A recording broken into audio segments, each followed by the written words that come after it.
Caitlin Clark, as you know, has missed the last 19 games with a groin injury, confirming that she will not play again this season. I mean, this is better than I could have ever imagined. It's a small town kid with really big dreams. Dreams do come true if you work hard and you have great faith in your life. The WNBA world just witnessed something absolutely brutal, and we're talking about it happening just 2 minutes ago. Paige Bueckers, the supposed next Caitlin Clark, just had her entire reputation crumble on live television in what can only be described as the most embarrassing exposure in recent WNBA history. What you're about to hear will shock you, because the golden girl that ESPN and every major network has been cramming down our throats for months just proved she's nowhere near ready for the spotlight that Caitlin Clark handles every single night. Let me paint you the picture of what just went down. For months, the WNBA has been desperately searching for their next superstar, their next ticket-selling, viewership-driving phenomenon. They thought they found her in Paige Bueckers. The media machine went into overdrive. ESPN practically built a shrine to her, and analysts are falling over themselves to crown her as not just the next Caitlin Clark, but somehow better than Clark herself. Tonight, all of that came crashing down in spectacular fashion. But before we dive into this train wreck, let's be real about what's been happening behind the scenes. The league has been absolutely desperate to find Clark's successor because they know lightning doesn't strike twice. Clark changed everything when she entered the WNBA. She didn't just play basketball. She forced an entire nation to pay attention to women's basketball, whether they wanted to or not. The pressure was immense to find someone who could carry that torch, and the media convinced themselves they found her in Bueckers. The hype machine started working overtime the moment Bueckers stepped onto a professional court.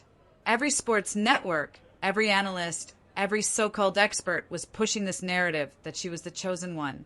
They weren't just saying she was good, they were claiming she was more fundamentally sound than Clark, more ready for the professional level, more polished in every conceivable way. ESPN led this charge like they were running a political campaign, not covering sports. But here's what they didn't account for, and what we all witnessed tonight in real time. When a team actually decides to game plan specifically for you, when they bring that elite-level defensive intensity that separates college basketball from the pros, that's when the real players reveal themselves. That's when pretenders get exposed, and boy did Bueckers get exposed tonight. The Seattle Storm came prepared with a game plan that would make defensive coordinators in the NFL jealous. They didn't just put a body on Bueckers. They studied every tendency, every weakness, every crack in her foundation that the media had been desperately trying to paint over. Coach Noel Quinn essentially issued a challenge before the game, wondering out loud whether this supposed princess could handle the same defensive intensity that Caitlin Clark faces every single night of her professional career. What happened next was nothing short of a basketball clinic, and not in the way Bueckers supporters were hoping for. The Storm threw everything at her. Double teams, physical contests, aggressive rotations, and unrelenting pressure on every single possession. They turned the screws, and Bueckers completely folded under the pressure like a house of cards in a hurricane.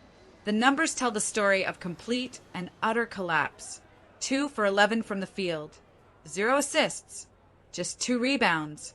But those numbers don't even capture the full extent of what we witnessed. This wasn't just a bad shooting night. This was a player who got so rattled, so completely overwhelmed, that she couldn't even run the most basic offensive sets.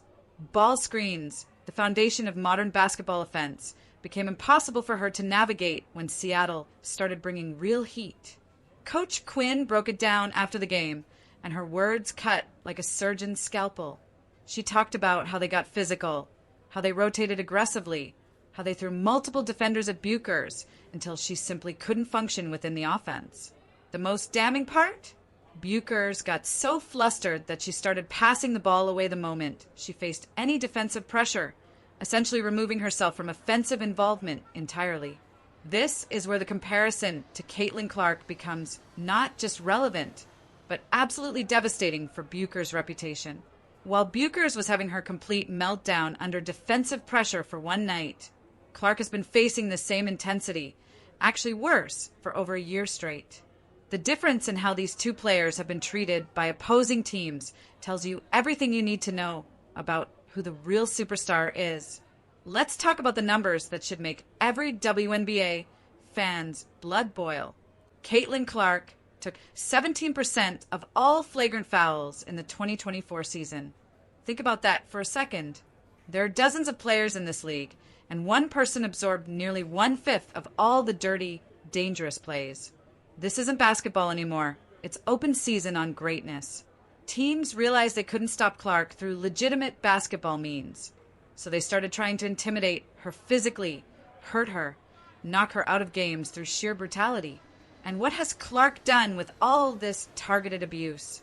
She's continued putting up record-breaking numbers, continued changing the trajectory of women's basketball, continued handling pressure that would break most professional athletes. Meanwhile, Bueckers was getting treated with kid gloves, protected by the league and media because they needed their golden girl narrative to work.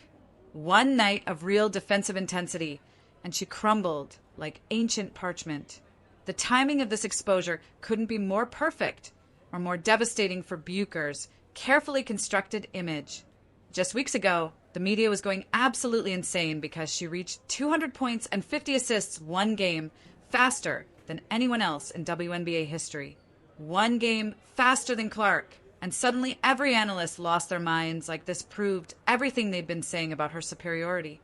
ESPN and every major network jumped on the statistic because finally they had something concrete to point to. But veteran players like Diana Taurasi saw what was coming. Taurasi basically warned everyone that Bueckers was headed for trouble, playing on the wrong team without the right skills for how physical this league gets. Did anyone listen? Of course not. They were too busy hyping up early season numbers and acting like Bueckers was already the second coming of basketball greatness.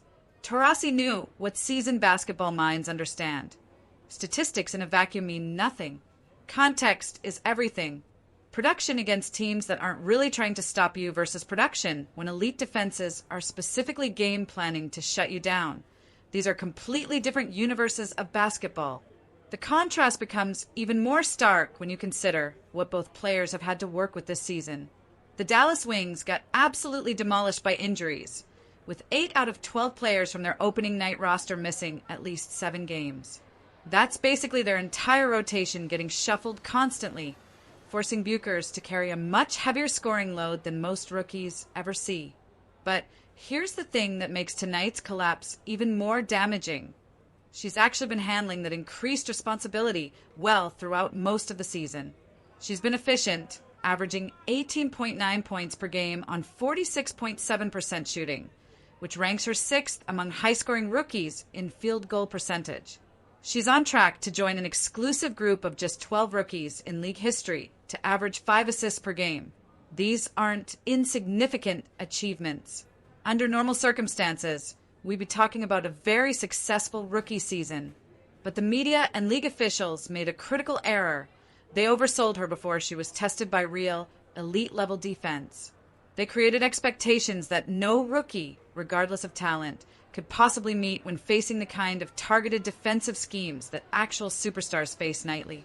The statistical comparison with Clark reveals just how wide the gap really is between media narrative and basketball reality.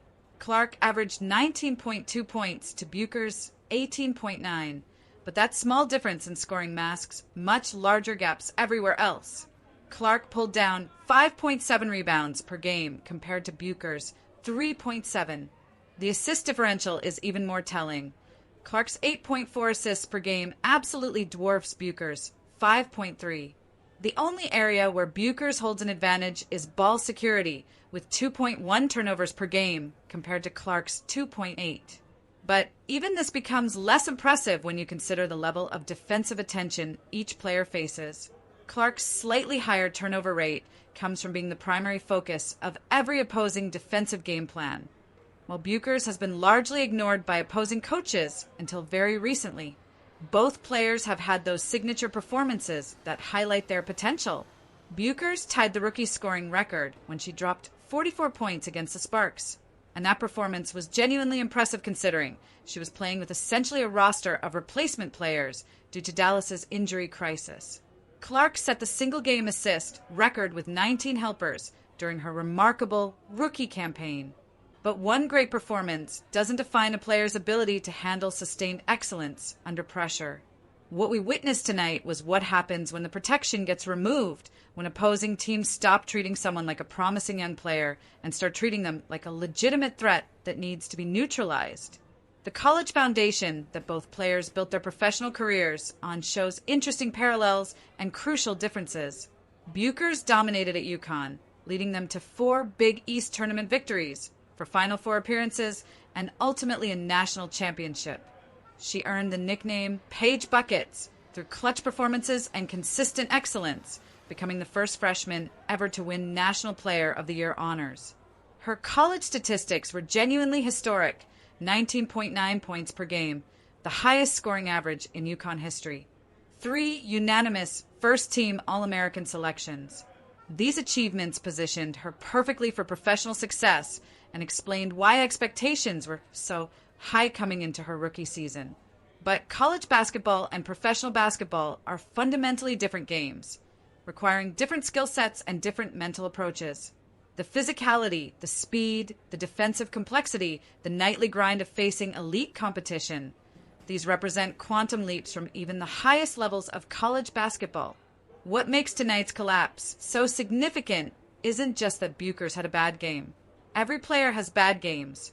What makes this significant is that it exposed the fundamental difference between someone who was hyped as great and someone who actually is great. It revealed the gap between media narrative and basketball reality in the most public, embarrassing way possible. The league and media created a monster they couldn't control. They built up expectations based on early season statistics and college accomplishments without properly evaluating whether Bueckers could handle the sustained pressure that defines professional excellence. They rushed to crown her before she proved she belonged in that conversation. Tonight, the Seattle Storm provided the reality check that should have happened months ago. They showed the basketball world what happens when you actually game plan to stop someone who's been getting soft treatment all season. The results weren't pretty, and they weren't subtle. This was a complete and total exposure of a player who simply isn't ready for the level of defensive attention that actual superstars face. The question now becomes whether Bueckers can recover from this public humiliation and develop into the player everyone thought she already was, or whether tonight's collapse reveals fundamental limitations that no amount of media hype can overcome. One thing is certain: the comparison to Caitlin Clark just became a lot more complicated, and not in Bueckers' favor.